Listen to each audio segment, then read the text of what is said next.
What do Tyler Herro, who's having an all-star caliber season, Jimmy Butler, who has not officially requested for a trade but has listed some teams he would prefer to trade to, and Thomas Bryant, who has been the most recent Heat player to be traded from the team, all have in common they have left or will continue to leave an imprint on this season for weeks, especially these next few weeks and months to come. My name is Manuel Buroz, and we're going to talk about exactly how these three players have left or will continue to leave an imprint on this season. But before we do that, wanted to quickly note 82.6% of our viewers are not subscribed. 17.4% of you have joined the Miami Heat Digest community, and we appreciate that. But of that 82.6%, we would like to see that number go down. We want you guys to join our community, join this growing community as we continue to bring you guys up-to-date Heat news and reports all year long and well into the new year as we continue to grow this channel here on YouTube. We're going to start this breakdown with the trade breakdown and what has happened as a result of this trade.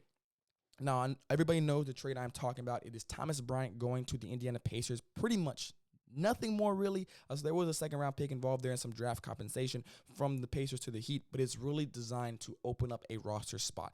This is how Thomas Bryant has left his final imprint on the Miami Heat, by opening up a roster spot for none other than Mr. Drew Smith. The 26-year-old guard has really become a just absolute find for the Miami Heat. Another diamond in the rough to add to their lineage and history of just finding guys through scouting, through the G League, through all these things, the guys that fall through the cracks because nobody sees the future, sees the potential, but the Miami Heat do. Drew Smith has turned into a very, very, very capable rotational player, a 3-and-D guy that you would love to have. You could never have too many of those guys. He's actually even shown flashes of being a ball handler, being an initiator, being a playmaker at times, especially on the swing, attacking a defense on the rotation. Drew Smith has finally earned his right to be a full-time player for the Miami Heat. I think it's not a matter of if, just a matter of when he will get that final or one of those two final rotational spots. As before the trade, the Miami Heat had 14 official roster players, now at 13. So Drew Smith, I firmly believe, will get one of those two nods.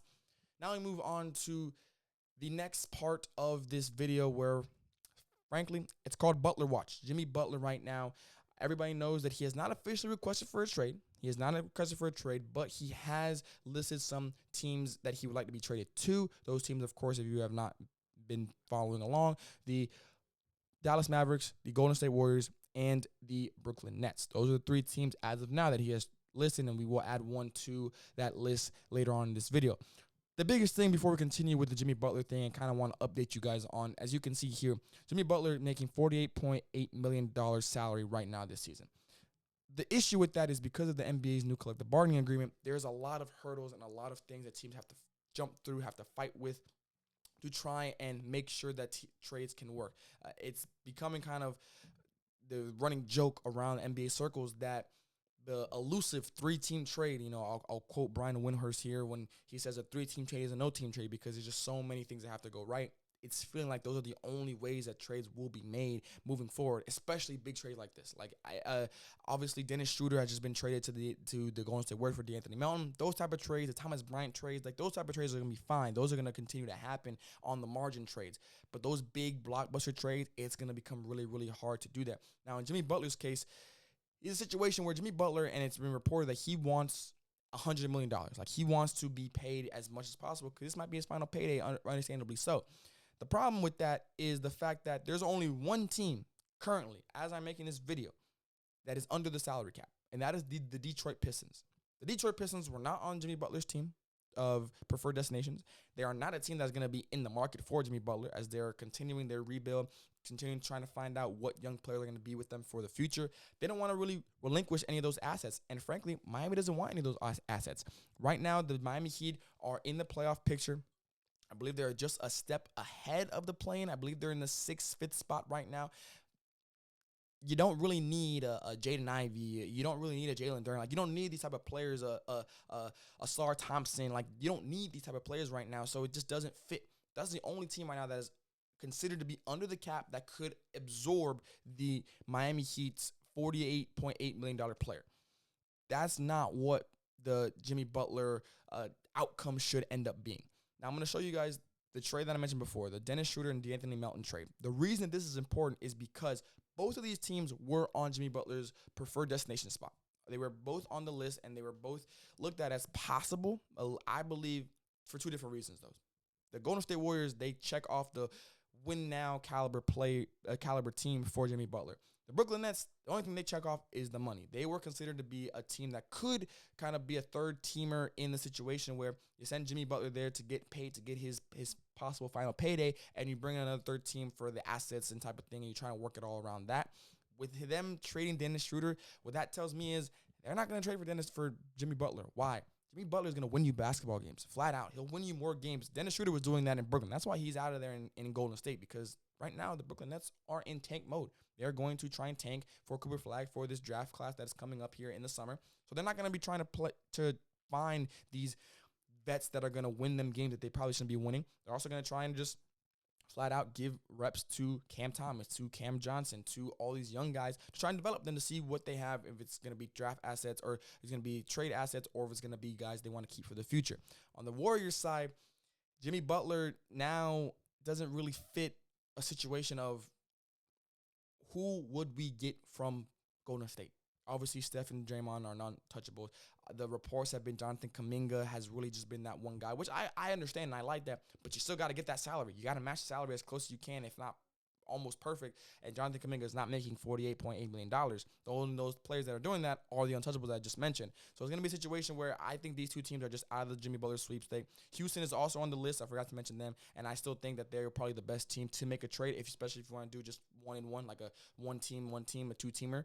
But other than that, that's the best we got right now for Butler watch. The other thing that we do want to talk about is the fact that Jimmy Butler actually added another team to his preferred destination spot, that team being the Phoenix Suns. The Phoenix Suns are a team now that is on the Jimmy Butler watch list simply because of Bradley Beal. Now, I'll give you guys this final update on Butler watch as quickly as possible. Flat out, the Miami Heat were interested in Bradley Beal at the beginning of the end of his tenure with the Wizards before he was traded to the Phoenix Suns. The main issue, which I don't know how many people are going to know this, Bradley Beal has a no-trade clause. He's one of two players, I believe, in the association who has a no-trade clause. The only other one might be LeBron James, and even still, I'm not 100% sure that he has one. Bradley Beal and the no-trade clause has been the biggest obstacle keeping him from Miami, simply because he did not want to waive it, and the Miami Heat wanted him to waive it. It's that simple. And so Bradley Beal moved on and went to Phoenix. Now we're circling back, and it's looking like that is who the Phoenix Suns want to move Jimmy Butler for. But Miami didn't want him then. I don't think they're going to want him now. Bradley Beal will not be a Miami Heat player, and I don't see Jimmy Butler going to Phoenix because there's just, again, no assets that are going to be what the Miami Heat are looking for when you're trading one of your franchise's best players in its history, the player that's giving you countless moments and countless playoff moments to just kind of compensate for him. You want to do something that's going to help both sides, and going to Phoenix just does not seem like that's going to be a situation for either team. That's all I got right now for Butler Watch. We'll continue to give you guys updates to pretty much put a bow on it. There's not been many updates aside from two teams that were on his destination list, probably out of the destination run now, and one team was added. Isn't really a likely situation because there's just, again, nothing on the other side of the fence for the Miami Heat to take back that would satisfy losing a player like Jimmy Butler, even though he is an aging star right now as we speak. Final part of this episode that I want to touch on a little bit, the next 5 games. This is the Tyler Herro part of the video. The next 5 games are very interesting for the Miami Heat. Simply put, we are looking at a stretch. Detroit, Oklahoma City, Orlando, Brooklyn, and as well as Orlando at the bottom there. The floor for these next 5 games, if we have the Tyler here that we've had up to this point, is 3-2. Only team that I'm iffy on is the Detroit Pistons, simply because they have been a thorn in the side of the Miami Heat for the past for the season. Really, we know how that goes. Obviously, the Heat are 1-1 against the Pistons, but again, because of that one loss, I would not be surprised if that's a harder game and it could go either way. Obviously, you gotta respect the Oklahoma City Thunder. They are one of the best teams in the association this season. But those last 3 games, there's no reason the Miami Heat should not go 3-0. You play against Orlando twice, who does not have their best players, plural, with Franz Wagner and Paolo Banchero as of now being out with the same just weird injury. I believe it was a right torn oblique. And I just mentioned, Brooklyn's not trying to win games. They're not trying. They're going to probably end up playing Cam Johnson at point guard right now for the next few weeks until Cam Thomas comes back. So the Miami Heat should easily be 3-2 after these next 5 games. The goal should be 4-1 because I still think the Miami Heat should be favored against the Detroit Pistons. Simply put, the reason I think Tyler Herro is the real X factor in these next 5 games, I'm looking at that Oklahoma City game. You want to be an all-star caliber player. You want to be in the same conversations as an MVP candidate in Shai Gilgeous-Alexander, who's going to be playing your position on that night. You got to step up for that game. You've done it. You did it against Donovan Mitchell in the Cavs game when they came to Miami. Again, I was at that game. He was absolutely stellar. You've done it for weeks now, averaging 25, I believe, plus per game, putting up great efficiency numbers, not being a liability on defense and really hunkering down and being a much better defender. He has been the spearhead of these last, I believe, 4 or 5 games in a row for the Miami Heat. The reason they're out of the play-in picture right now and looking more so at the playoffs as a lock in the top 6, I believe they're in 5th right now. Tyler Herro, you have this runway in front of you where there's really just one game. One game where we're looking at you to be the best player on the court, no matter who's on the other side of the court. And that is the Oklahoma City game. The Miami Heat, off talent alone, they will go at least 3-2 these next 2 games. With talent, they should go 4-1. With a Tyler Herro masterclass against the Thunder, they would go 5-0, and that's what I'm stamping it on. Tyler Herro has the runway in front of him to not necessarily lock up, but to give himself an even better chance of being an all-star this season and an even better chance of being one of the best players in the association. We talk about that 2-guard position.